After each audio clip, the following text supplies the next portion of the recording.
Pernah nggak sih kamu lagi mentok gitu mikirin sesuatu, terus tiba-tiba klik, kayak ada jawaban muncul aja? Sering tuh kayak gitu. Atau pas mau ambil keputusan penting nih, rasanya yakin banget sama satu pilihan, tapi kalau ditanya, kenapa yakin? Aduh, bingung jelasinnya gimana? Iya, iya. Susah dijelasin pakai kata-kata ya kadang. Nah, sensasi itulah yang sering kita sebut firasat atau gut feel. Hari ini, kita mau coba bongkar nih konsep ini. Kita bakal pakai materi dari sebuah buku yang, wah ini benar-benar nelusuri proses di baliknya secara mendalam banget. Iya, bukunya menarik banget sih emang. Ngebahasnya detail. Oke, jadi tujuan kita dalam pembahasan kali ini, kita pengen ngerti apa sih sebenarnya gut feel itu, terus gimana prosesnya menurut buku ini, bedanya apa sama, ya sekedar ikutin kata hati yang mungkin impulsif aja. Penting tuh bedanya. Dan yang paling penting, gimana kamu yang lagi dengerin bisa lebih peka, terus mungkin bisa manfaatin ini dengan lebih bijak gitu. Ini bukan soal klinik atau sihir ya, tapi lebih ke gimana pengalaman sama data di dalam diri kita tuh bekerja. Oke deh, siap ya?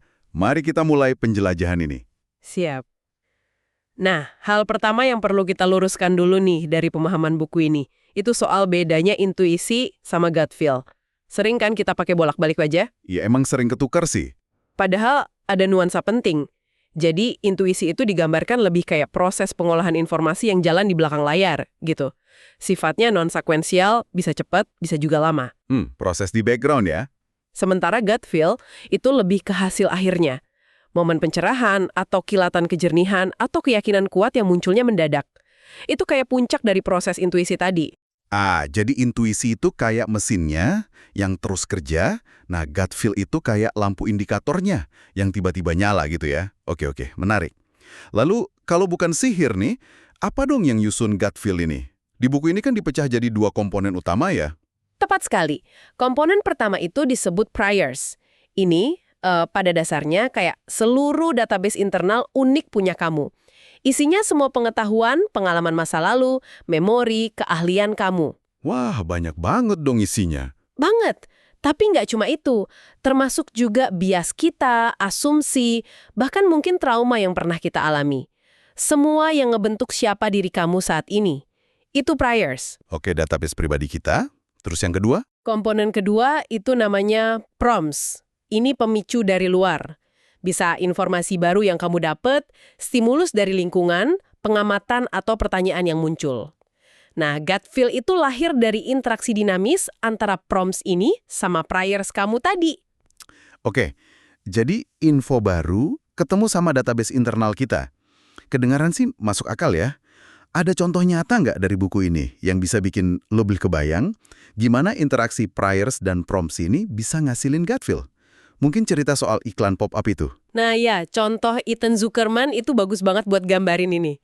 Sekarang kan kita mungkin sebel ya sama iklan pop-up. Banget. Ganggu banget kadang. Tapi dulu ini dianggap solusi brilian loh. Si Zuckerman ini berbulan-bulan mikirin masalah gimana caranya situs web bisa dapat duit tanpa ganggu konten utamanya. Nah ini proses intuisinya jalan, ngebangun priors soal masalah ini. Mikir terus ya dia. Terus suatu hari, dia ngelihat tumpukan post-it notes di mejanya. Kertas kecil warna-warni itu loh. Nah, ini promptnya.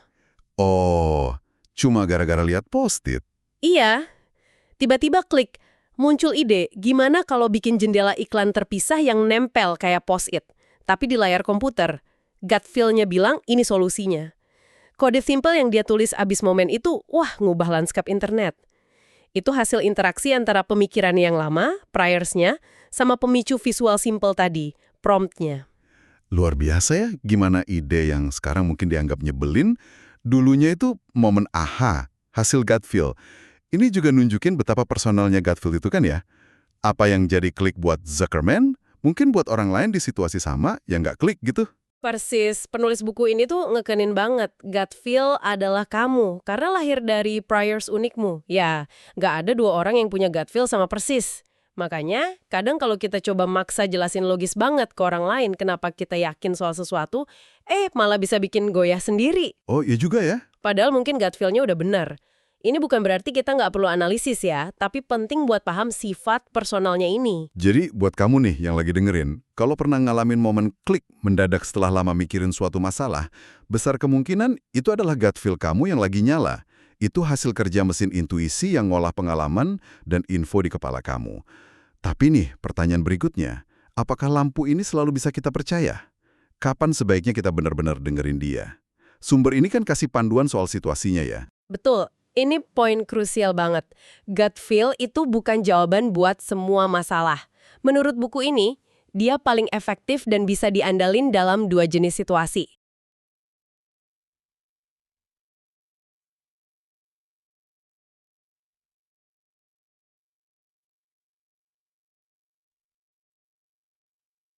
Kompleks dan kacau. Apa bedanya tuh? Situasi kompleks itu hubungan sebab akibatnya baru bisa kita pahami setelah kejadian. Banyak faktor saling terkait, nggak lurus gitu hubungannya. Contohnya nih, coba benerin dinamika tim yang lagi toksik atau ngerancang strategi bisnis di pasar yang berubah cepet banget. Itu kompleks. Oke, sebab akibatnya baru kelihatan belakangan. Terus kalau kacau?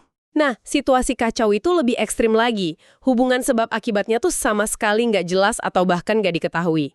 Misalnya pas ngerespon bencana alam besar, krisis politik yang tiba-tiba meledak, atau serangan siber besar-besaran di awal-awal kejadian. Di situasi kayak gini, data seringkali nggak lengkap, ambigu, atau malah bisa nyesatin. Wah, ndak pasti banget ya.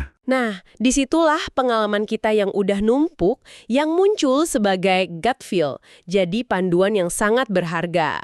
Oke, jadi di situasi yang ruwet dan nggak pasti, di mana data aja nggak cukup, rasa atau firasat, ini jadi lebih relevan ya.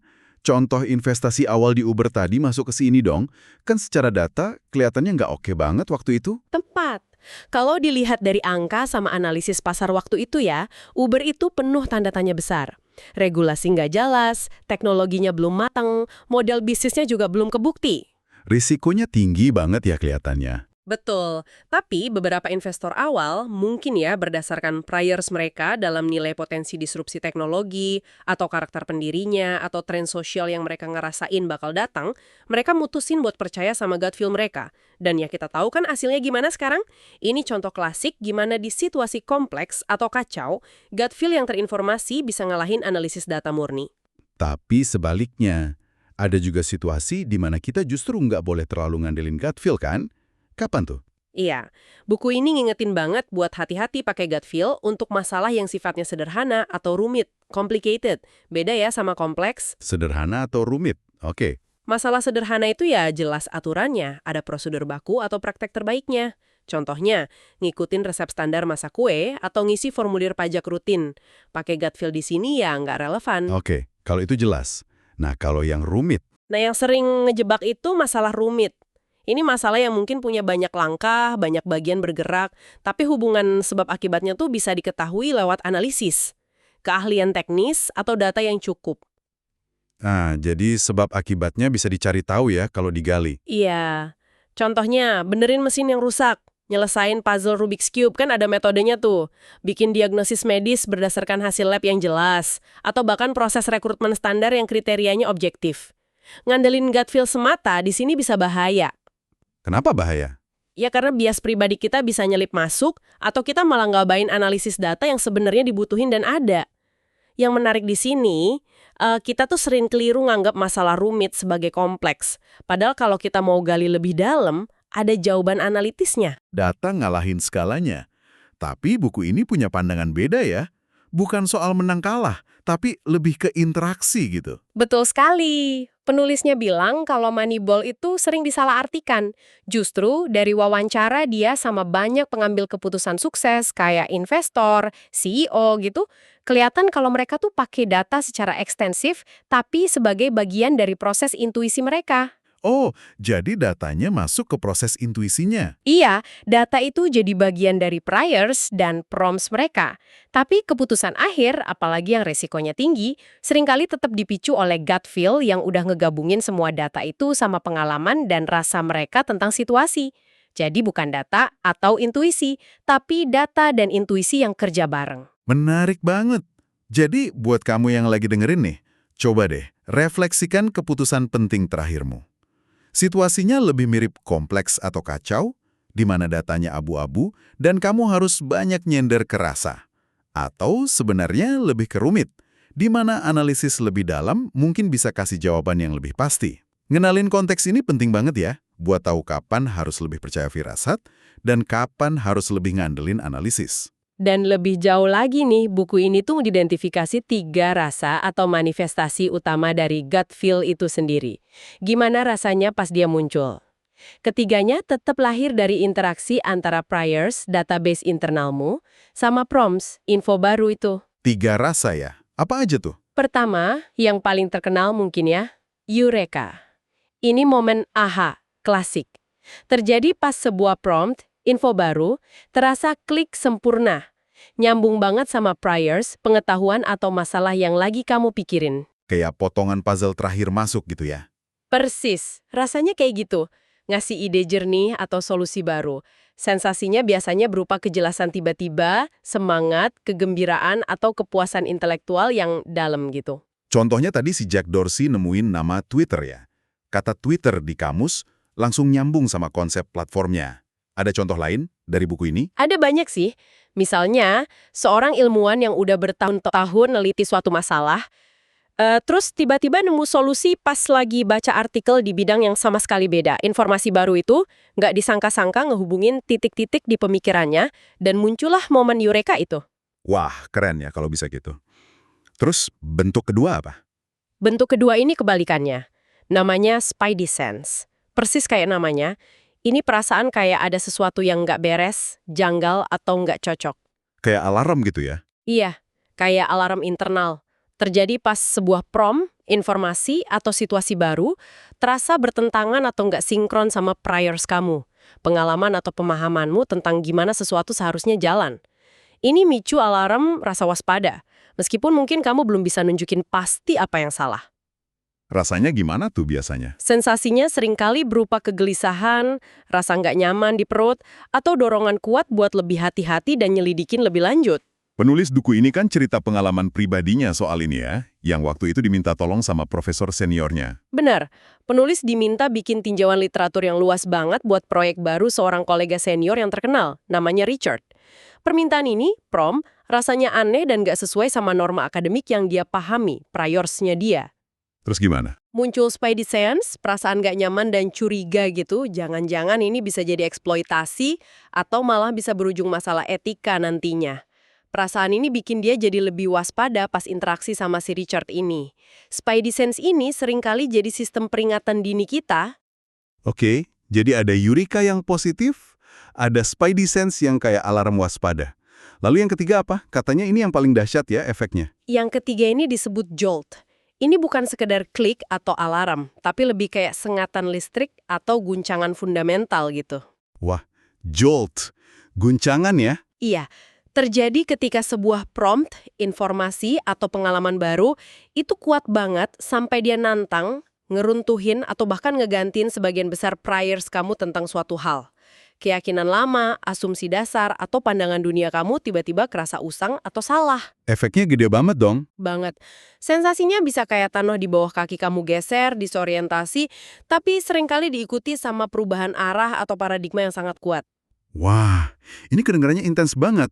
Contohnya yang paling kuat dari buku ini apa ya? Yang bisa ngegambarin jolt ini. Ada 2 contoh bagus banget. Pertama, Dan Giusti. Dia chef hebat dari Noma, restoran top dunia itu. Dia baca artikel tentang makanan institusional, prompt, itu micu jolt di dirinya. Makanan institusional kayak gimana tuh? Iya, kayak makanan di kantin sekolah, penjara gitu. Tiba-tiba priorsnya dia tentang puncak karir itu di fine dining itu runtuh. Digantiin sama visi baru, bawa makanan berkualitas ke tempat-tempat kayak gitu. Dia langsung keluar dari Noma. Gila kan? Serius? Keluar dari Noma? Keren tapi berani banget. Itu dampak jolt. Contoh kedua, Cynthia Carroll, CEO Anglo American, perusahaan tambang besar. Dia dengar berita kematian pekerja tambang yang ke-29 dalam setahun, prompt, itu micu jolt emosional yang luar biasa buat dia. Priornya soal prioritas bisnis versus keselamatan manusia langsung kebalik. Terus apa yang dia lakuin? Dia ngambil keputusan radikal saat itu juga. Nutup tambang Rustenburg yang paling bahaya, tanpa konsultasi panjang lebar. Langsung tutup. Itu dampak jolt. Gila, itu keputusan besar banget buat seorang CEO. Menarik sekali ya gimana tiga bentuk ini, Eureka, Spidey Sense, Jolt, punya rasa yang beda-beda. Dan buku ini kan nekenin pentingnya kita ngenalin rasa khas kita sendiri buat masing-masing bentuk itu ya. Sangat penting, gimana kamu ngerasain eureka, mungkin semangat meluap gitu. Atau spidey sense, mungkin perut melilit. Atau jolt, mungkin kepala pening seketika. Itu bakal unik buat diri kamu. Ngenalin pola sensasi fisik, emosional, atau kognitif ini langkah awal buat bisa lebih dengerin dan nafsirin sinyal dari intuisi kita. Jadi, coba deh kamu ingat-ingat lagi. Pernah nggak ngerasain momen aha yang bikin kamu langsung semangat ngerjain sesuatu? Atau perasaan gak enak yang bikin kamu mundur atau jadi ekstra hati-hati? Atau momen di mana satu informasi baru benar-benar bikin kamu mikir ulang soal hidup atau kerjaanmu? Gimana rasanya waktu itu? Mungkin dicatat dalam hati bisa jadi latihan awal nih. Nah, setelah ngerasain gut feel yang kuat ini, entah itu eureka, spidey sense, atau jolt, biasanya akan ada dorongan buat ngelakuin sesuatu ya. Nggak cuma berhenti di perasaan doang. Buku ini ngebedain dua jenis tindakan lanjutan kan? Betul, ada dua pola tindakan utama yang sering kali ngikutin gut feel yang signifikan. Yang pertama disebut bold stroke, atau langkah berani lah ya. Ini tindakan awal yang besar, tegas, seringkali disruptif, yang ngirim sinyal kuat tentang arah baru atau keputusan penting. Kayak tadi Cynthia Carroll nutup tambang itu ya? Itu contoh sempurna bold stroke. Atau keputusan Dan Justi keluar dari Noma tadi, itu bold stroke. Oke, langkah awal yang berani. Terus yang kedua? Yang kedua adalah long march, perjalanan panjang. Ini bukan satu aksi tunggal, tapi serangkaian upaya berkelanjutan. Program perubahan, adaptasi, dan perbaikan buat wujudin visi atau ngatasin masalah yang diidentifikasi sama gut feel awal, dan mungkin dipicu sama bold stroke tadi. Jadi ini proses lanjutannya ya? Iya, setelah nutup tambang, bold stroke, si Carol ini mulai long march dengan reformasi keselamatan, ngasih pelatihan ulang, ngubah budaya kerja, macem-macem. Ini butuh waktu, ketekunan, dan penyesuaian terus-menerus. Jadi bold stroke itu kayak gebrakan awalnya, long march itu maraton setelahnya ya? Ada contoh lain nggak soal ini? Ada cerita Rick Cohen dari CNS Wholesale Grocers. Dia punya gut feel, mungkin spidey sense atau jolt gitu ya, tentang lingkaran kehancuran gara-gara tingginya turnover karyawan di perusahaannya. Lingkaran kehancuran? Maksudnya? Ya karyawan keluar masuk terus, jadi nggak efisien, masalah terus. Dia lalu nerapin sistem tim swakelola yang radikal banget waktu itu. Itu bold stroke-nya. Tapi dia nggak berhenti di situ, dia terus nyempurnain, nyesuain, dan dukung sistem itu selama bertahun-tahun. Itu long march-nya. Sampai akhirnya berhasil nurunin turnover secara drastis. Oke. Jadi ada perasaan gut feel, terus ada tindakan bold stroke, long march. Tapi apa nih yang ngejembatanin antara pikiran sama aksi ini? Terutama buat bold stroke yang butuh keyakinan gede banget di tengah ketidakpastian gitu kan. Buku ini punya konsep menarik soal ini kan? Iya, konsep itu namanya focused abstraction.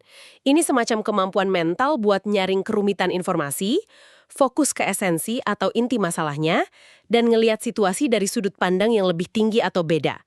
Kemampuan ngelakuin abstraksi yang terfokus inilah yang sering kali ngasih seseorang keyakinan buat ngambil langkah berani atau bold stroke meskipun data lengkap belum ada atau situasinya ambigu. Gimana contohnya bekerja? Tadi Dan Giusti atau investor travel bank, itu gimana? Persis. Dan Justi bisa berarih pumar dari Noma karena dia ngelakuin focus abstraction. Dia nggak lagi terpaku sama detail kompleks dunia fine dining, tapi fokus ke ide abstrak yang kuat, memori saus tomat tantenya, sama visi makanan enak buat semua. Itu abstraksinya. Oh, jadi dia fokus ke esensinya ya? Iya. Terus Carrie Lai, waktu COVID ngehantam industri travel, dia bisa investasi di travel bank. Karena fokus abstraction. Dia nggak ngelihatnya sekedar sebagai pesan travel yang pasti hancur, tapi dia ngabstraksiin itu sebagai perusahaan manajemen pengeluaran, yang potensinya justru bisa tumbuh. Abstraksi ini ngasih dia kejelasan dan keberanian buat bertindak. Investasi sebagai bold stroke, terus bantu pivot itu long march-nya. Jadi focus abstraction ini kayak kemampuan zoom out, terus ngelihat gambaran besarnya gitu ya? Tapi sehebat apapun gut feel atau kemampuan abstraksi kita, kan nggak selalu berhasil ya. Buku ini juga ngomongin soal resiko gagal dan pentingnya belajar kan? Oh, tentu saja. Penulisnya nekenin banget kalau gut feel itu bukan jaminan sukses. Bold stroke bisa aja salah arah. Long march butuh adaptasi dan koreksi terus-menerus.